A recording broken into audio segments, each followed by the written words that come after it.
Pastor Dan, I'm excited to be up here in the second floor of our Educational Ministries, and this is a wonderful opportunity to be able to share with our community the exciting things that are happening in our Educational Ministries as they're growing in ways that we expected, but we're now needing to be able to support that with some renovations.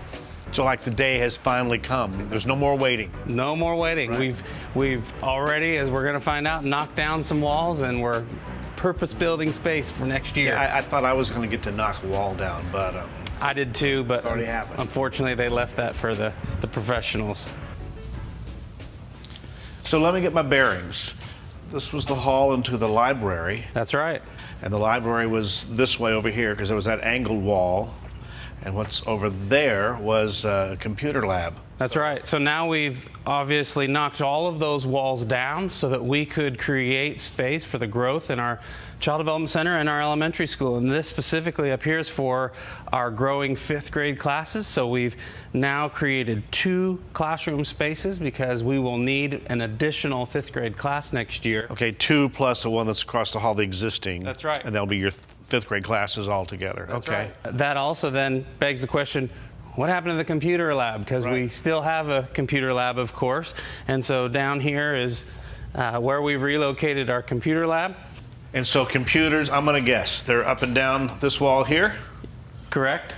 And then around over in this area, this L-shaped space. That's right, and believe it or not, the use of this space is still going to be able to provide a computer for every student in our elementary school classes, so we'll be able to bring full classes in here and facilitate our computer classes as we have in the past. So you just had to do a lot of, it's the same square footage, you just had to do a lot of reconfiguring to make it work to accommodate where we are with our enrollment. Exactly, and the exciting thing is enrollment is growing, and because of that, we had to go to our board and ask for permission to make these kinds of changes, and we've had those discussions at our pastoral team level, and of course we've necessitated discussion as our executive team as to how we're going to make all this work, but unity has been the theme as we've been working together to accomplish this important task. Bethesda Christian School and Bethesda Child Development Center, they are a mission of Bethesda Church. Absolutely. So it was not a surprise to me when you made the approach to the church board of,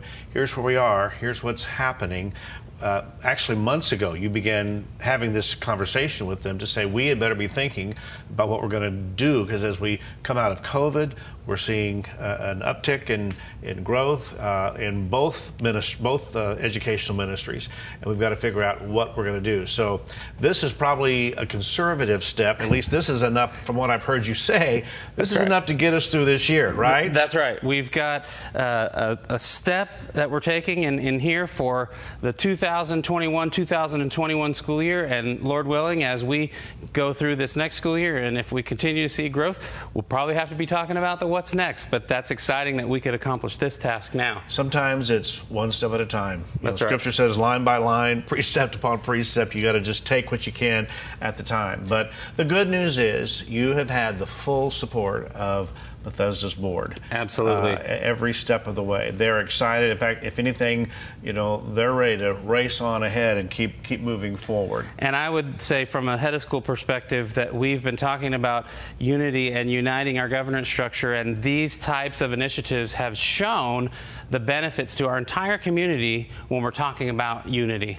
Yeah. Now, you mentioned a while ago when we were in that other hall that Bethesda Child Development Center is going to benefit somehow from all of this. Explain that to me. Well, as we've grown these classes particularly in our elementary school, we've also seen growth in our preschool program, ages 3 to 5 years old. And so we're making some movement. It's kind of like a jigsaw puzzle in the downstairs classrooms to make sure there's space for those classes as well. And we're going to, any family that wants to partner with us, we're going to be sure to do our best to make this their home. Something had to happen with what all was up here. So you got more to show me on this? So where's the library? Well, yeah, that's kind of what I was thinking. We probably need to go to a different location to see that. Okay, but there's more spaces around here that are being made, and this has always been a storage space in our facility, and we're going to continue to keep this as storage. Yeah, we're headed south right now, folks. This is right. south. And we're going to make sure that this space is used. Every square inch of Bethesda is always being used, but that this is used particularly for our fine arts program. And we're even thinking about integrating some technology in here to make sure that we have plenty of technology for students from kindergarten all the way up through our high school. You know, I have no doubt we'll find something. This room will not sit empty at all. That's right. Somebody will find something, to happen here. Bethesda's been doing this Christian education ministry for 40 years. We've just had our celebration. And so every time we've made an expansion, from the very first thing that we put this wing together to how it's been expanded and grown, it never took very long for it to be completely filled. And then, of course, what we call the BSM wing, which heads to the west of the north atrium. And because just 10 years ago, that was about 10,000 roughly square feet, I could be wrong on my number, of just empty space at that time. And the board began talking about, they came to me actually and said, do we have any vision for what we'd like that to be? And I said, I'm sure glad you asked. We finished that out, and today we wonder how in the world would we get along without it. We would not be able to function our high school without that space. And as we've seen, our elementary schools benefited from the development of the play zone area. Of course, our kids' church program and even our chapel program for the Child Development Center is benefiting from it. And then where we're going to go next with the youth hall and youth lounge, a transition of that space is taking place to even greater provide for our community. You didn't even mention in fine arts with the band program down there and the band hall. Absolutely. And I mean, so the point is, it's always been used. And I just want to take this moment to say, and I made sure what I'm telling you is the truth. Bethesda has, because I checked with somebody a while ago, the church has invested millions of dollars into the educational ministries of this house. Why? Because it is a mission of Bethesda. Right. We believe in it. We believe God called us as a church to do this way back in the early 80s, late 70s.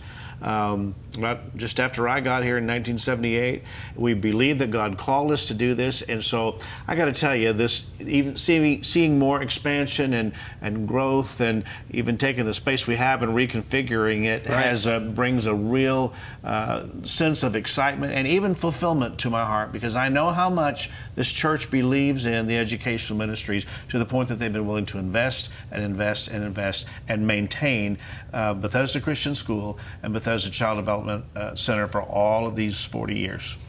We've just come back to the starting point of when we were entering in what used to be the hallway into the library. And so now this hallway will become just an open circular hallway that will take us all the way around through to the upper elementary. And so these classrooms that already existed in the past, they will still exist here.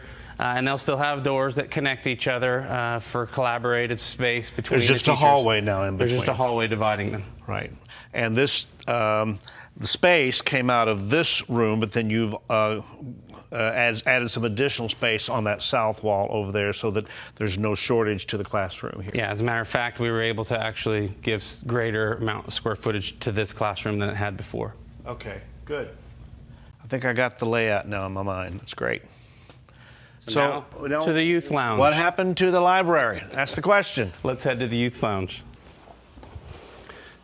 Now, you can imagine that this space has actually been converted to a library on many occasions. Our previous years, when we would have a book fair, we would have this whole space outfitted with books and be selling books out of here, and it looked a lot like a library.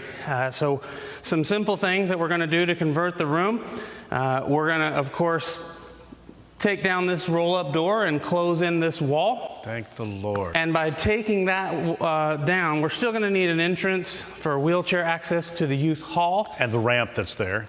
And the ramp. So on the exterior in the atrium hallway, we will put a door into the youth hall. So we've not lost any of that access. None of that access is compromised, and this access here stays the same.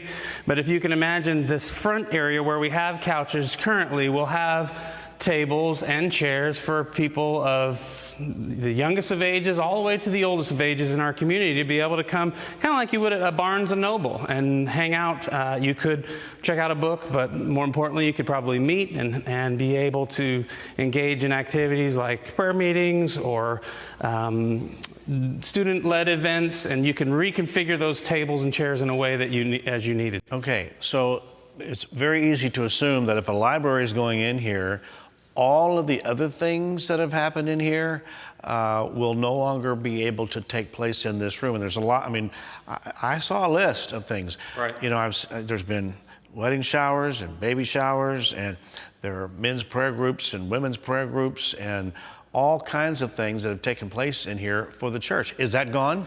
Absolutely not. As a matter of fact, we worked with one of the leading library providers in the country, Furnishings. So for all of our furnishings, we asked them, we need this space to be an agile space, a place where it will stand as a library for the majority of time as it stands throughout our school year. But if we need to open up the space, we will have the ability to literally move everything in the middle of the room. And so bookshelves that are holding our books are on wheels that can be moved away. We've got tables and chairs and all of that can roll away, and we can actually gain this space as far as floor space goes for anything we need. But during the school year and even during the summer when we don't need it set up for those special events, you can imagine there'll be bookshelves all along this wall. There'll be bookshelves. Those are permanently placed. Right. We'll never need to move those. Right. And then the same would be along this back wall here. Right. And then is it along here? There's like bench seating and charging stations for your phones or iPads. Okay. What happens with this space over here? Well, this space is going to come out, and we're going to pull out and cap off the plumbing, and this is going to be the circulation desk for the librarian. And so it'll kind of be inset into the natural inset that's already built into it, and the librarian would function right out of here, which will provide great visibility for them to monitor both directions of the library.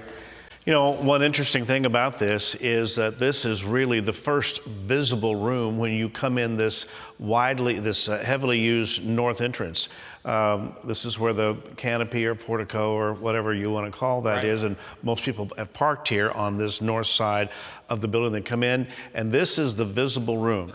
For the day today, I mean, where we're standing, you can imagine there will be our canisters of bookshelves. They'll be all right along here on this east side wall. There'll be a projector so that the librarian can do their teaching in there. There'll be tables that are purpose fit for students to do interactive activities in the library's class, and so this space will be outfitted with the technology they need to be able to check out the books, but then also it will, like you said, be storefront property for us as Bethesda, a very eye-catching, appealing location as you walk into our building. So really, again, this feels like a win-win to me, that no one's really lost anything. The youth can still have appropriate access to the room, maybe in a different way than they had before, but they've got now a new area which we need to show people too how they're going to function. So now on Wednesday, instead of they used to feed them in the youth lounge. Yes.